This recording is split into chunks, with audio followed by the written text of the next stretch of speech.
is a great honor to be here at EWA.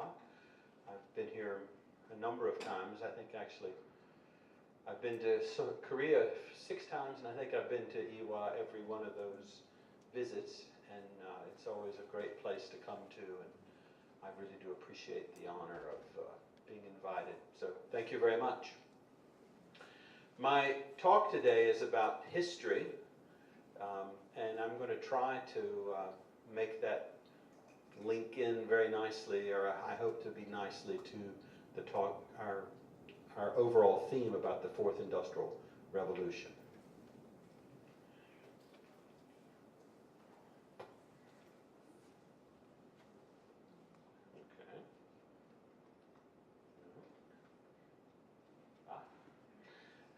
Okay. Before I left the U.S., which I've now been gone for 3 weeks, I bought some STEM stamps. I'd never seen STEM stamps before, but of course I don't use many stamps anymore, but I went to the post office and I said I need some stamps, and I wanted pretty stamps and not just the ones with the flag on it, and this was one of the choices, and I said, oh yeah, let's get STEM stamps. STEM is everywhere in the United States right now. The next generation science standards have become the model for STEM, and that those standards are describing the curricula that will be the STEM curricula. But it's also true that this whole notion of STEM is powered by the appropriate, or the attachment people have to the word STEM, and not because they have a deep understanding of it. And a lot of times reform in curricula happens like that. It doesn't necessarily happen because there is a deep understanding of where we want to go, but it happens because things just get political feet to them and they take off. And in many ways, STEM has been one of those examples. 25 years ago, people tried to use the term SMET. It went nowhere, okay? It was all the same things, but SMET, no good. STEM, okay. So what changes in education? Studying history can help us understand that. And so the purpose of this talk are to try to do these 3 things. One, to examine some of the forces that were pushing change in curricula in the period 1870 to 1914,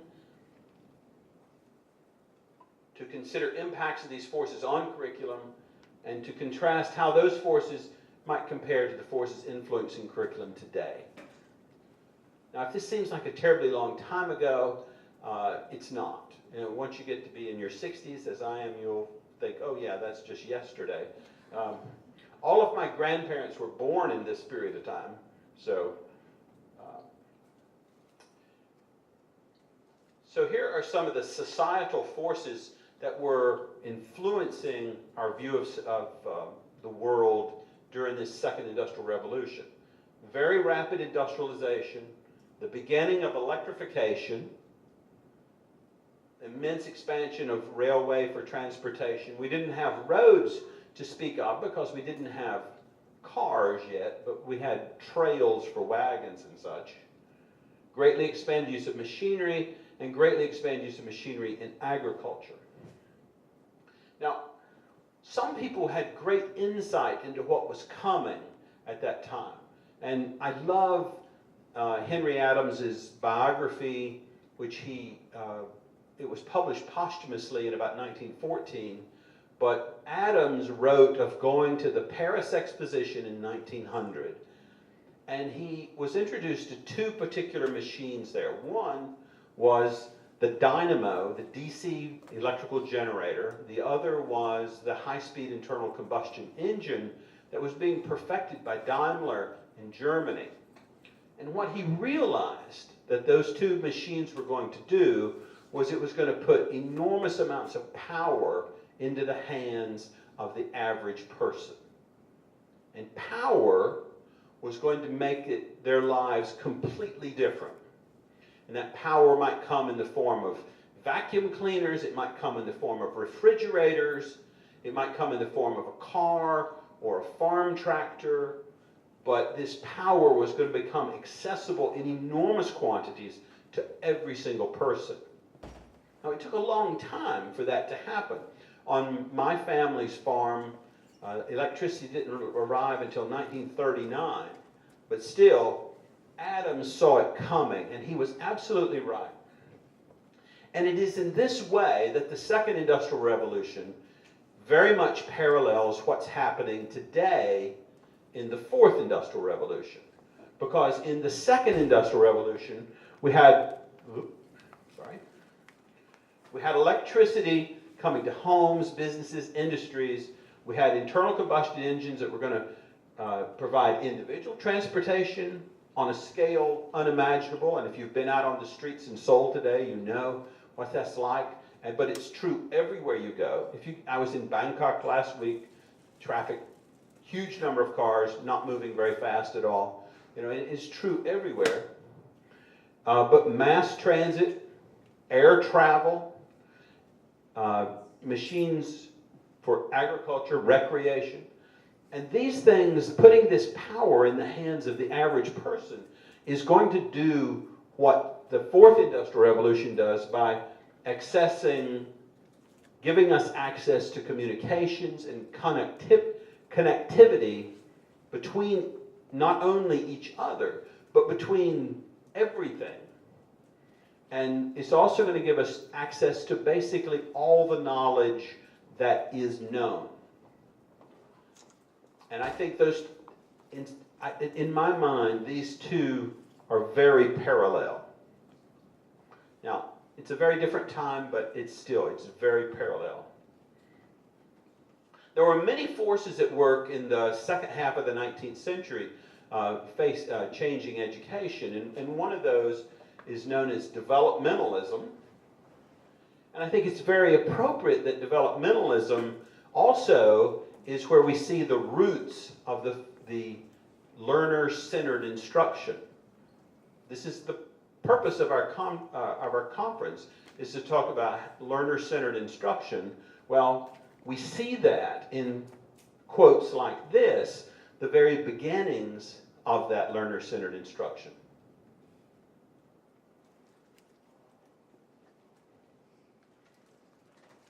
The development of the child from within rather than the imposition of standards from without.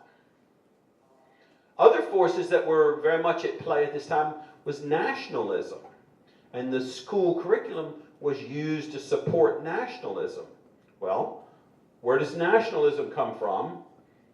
One of the things, a powerful force on nationalism during this time and today is immigration. We see large numbers of people moving into the United States, for instance, and this causes all kind of consternation among certain people. And there's all concerns about the changing nature of the United States, for instance, and this fuels nationalism. So again, we have these parallels between that period of time in the second half of the 19th century into the early 20th, as we see now. A third force that was shaping the thinking about curriculum at this time was the writing by scholars. And so this particular book, which is a collection of essays and speeches titled "The Culture Demanded by Modern Life," was an early effort to bring together the thinking about the need to change education so that people could live effectively in the world that was coming.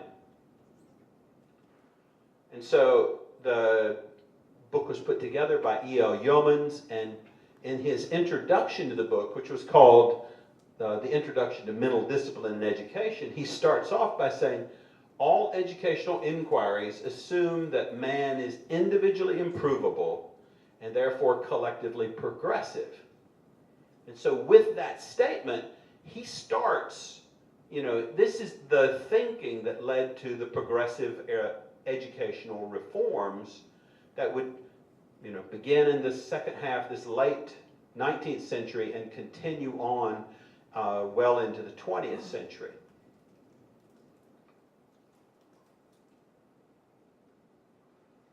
He continues.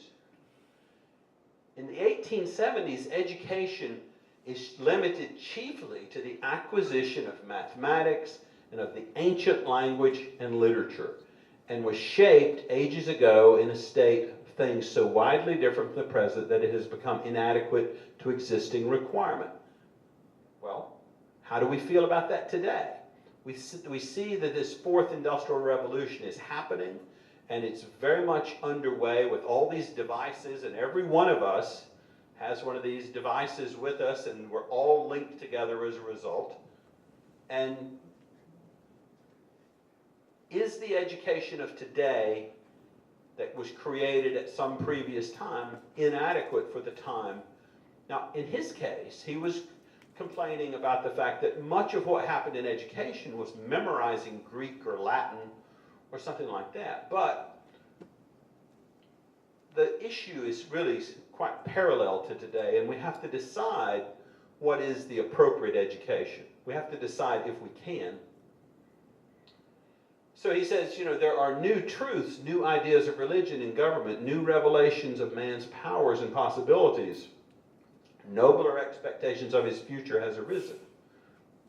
Well, we have new ideas too, but in our case, these media and devices have linked us all together and connected us to all knowledge, but our problem now is, what is truth? I've been reading The New Yorker on my trip, and there was a great cartoon yesterday in the online version about this person being sworn in to be a juror at a trial, and saying, you know, you always say, put your hand on a Bible or something, and you say, you know, I swear to tell the truth, the whole truth, nothing but the truth, so, you know, and all this. And then they added a little extra, you know, that was like, if you can figure out what that is, you know, you'll tell the truth. So fighting against this change were people who believed that the traditional system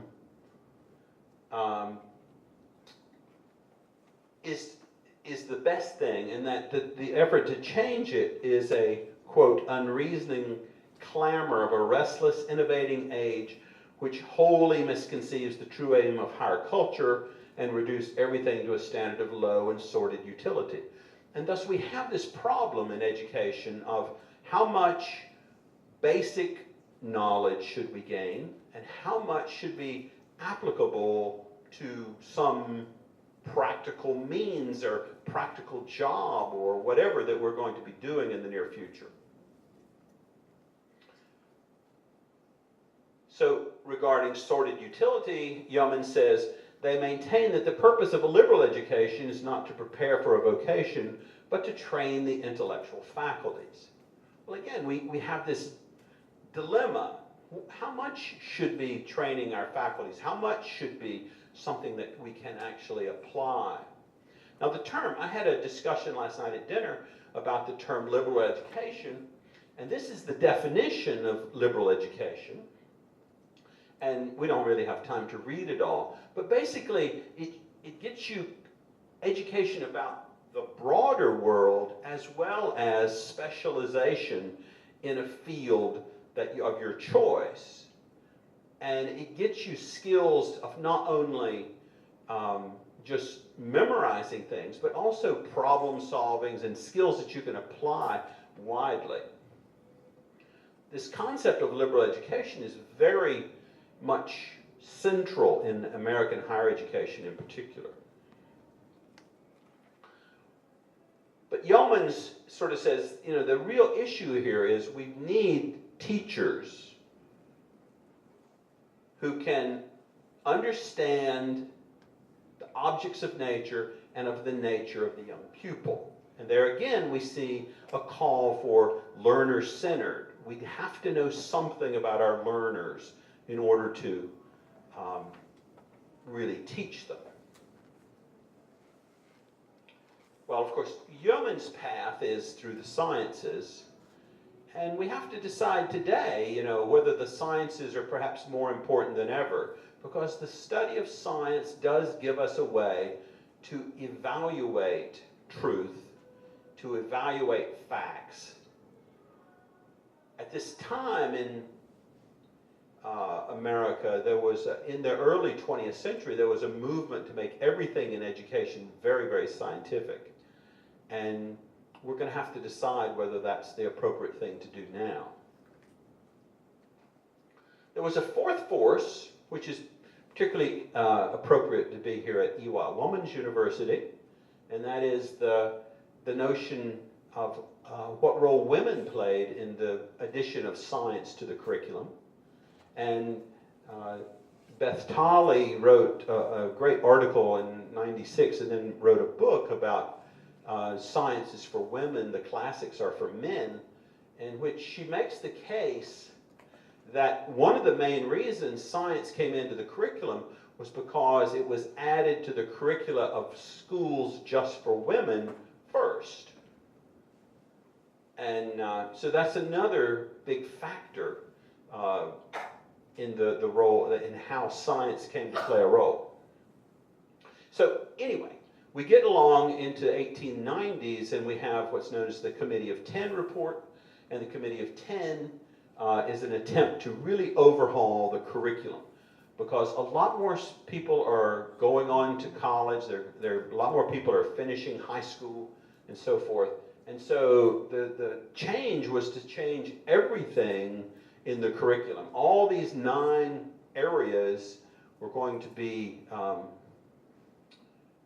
changed as a part of this larger curriculum movement. Now you see science is well represented here, 6 and 7, but we still see Latin and Greek present here. Well, we're not going to go into the Committee of 10 report too much because we don't have time, but what I found was some research that was done 10 years later, which examined what did people do with the Committee of 10 report. So it was published in 1894, and I found this article by Dexter which examined all of the curriculum guides that he could get from every school district in the United States.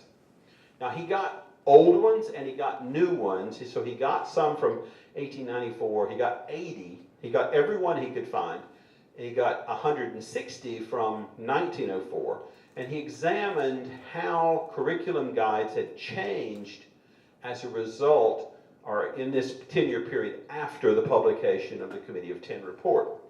And so some of the things he found were very counter to the recommendations. For instance, in the report it said Latin should be diminished, but instead, in 1894, 46% of the schools had a 4-year course of Latin, but in 1904, 80% did. So it wasn't diminished at all. It had grown quite a lot. He attributes this to the fact that one of the things that was not foreseen by the Committee of 10 was the creation of an elective system of courses for high school students in the United States. And so suddenly students had choice, and they were typically tracked into a vocational track or a general track or a college-bound track. But within that, they had some choice about courses. And so, for instance, one of the ways that the report was not put into play, the committee urged that physics be a last year of high school course, yet it was almost the only year where it was not found. The point of this is that a lot of times we make recommendations, but other factors determine what happens in the curriculum. Chemistry, covered by this study, was taught in fewer schools in 1904 than 1894, which seems really kind of counterintuitive. Astronomy was the big loser, where it almost disappeared from the curriculum during this period of time. And here's one, I think, the very interesting example. The recommendation from the Committee of 10 was a full year of botany or zoology. No biology. Biology isn't mentioned here. So a full year should be devoted to botany or zoology. But when he collects the data, you can see that the percentage of those offering a full-year course in 1894 was only 3%, but it had gone up to only 12% in 1904. So recommendations from these big committees don't necessarily turn into actions. And that's important for us to consider.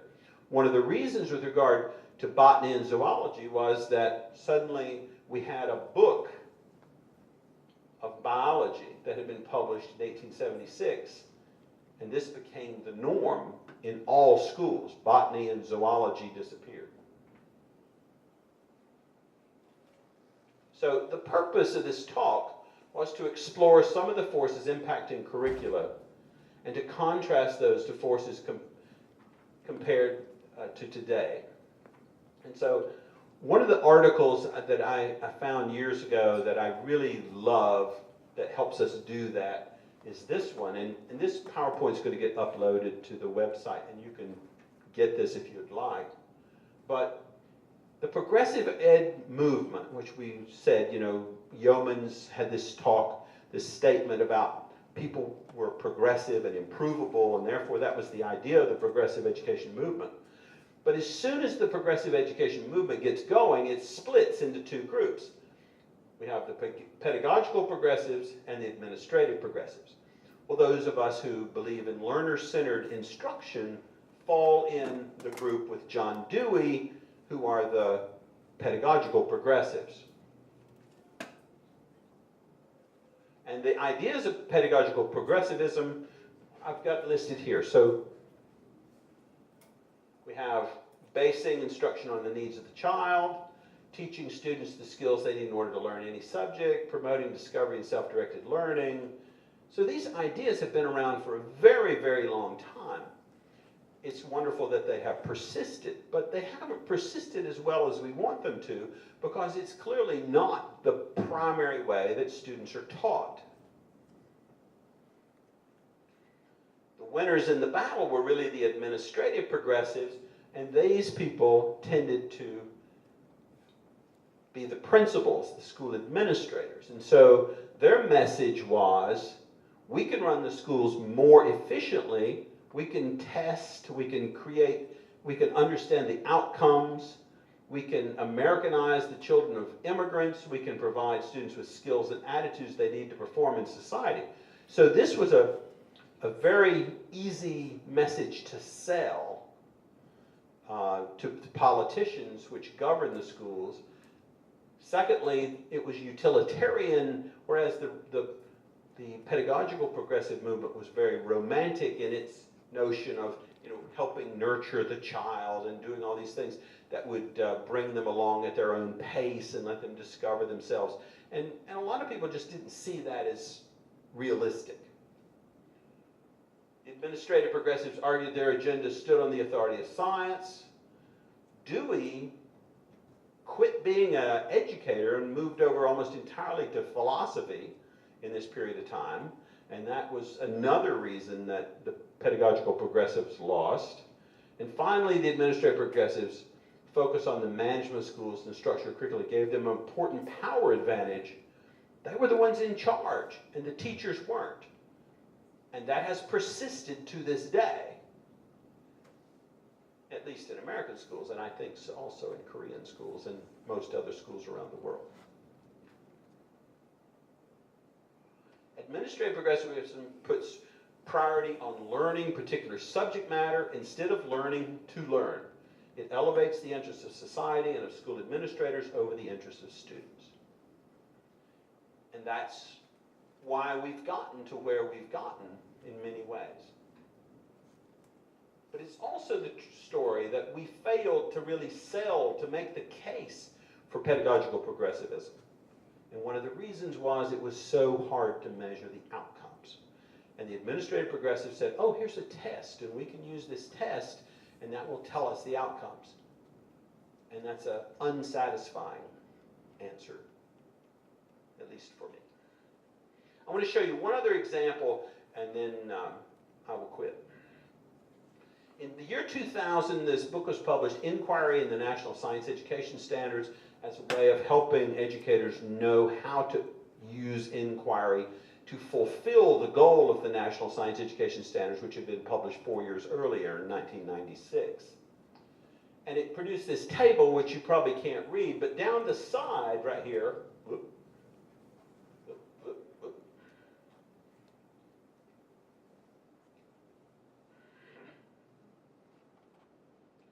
it gives us these 5, I'm so sorry, I cannot, my thumb doesn't work anymore.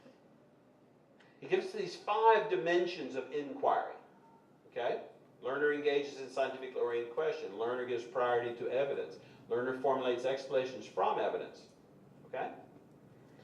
And we say, oh, well, that's really great. And so this is the definition of inquiry that was put forward in the year 2000.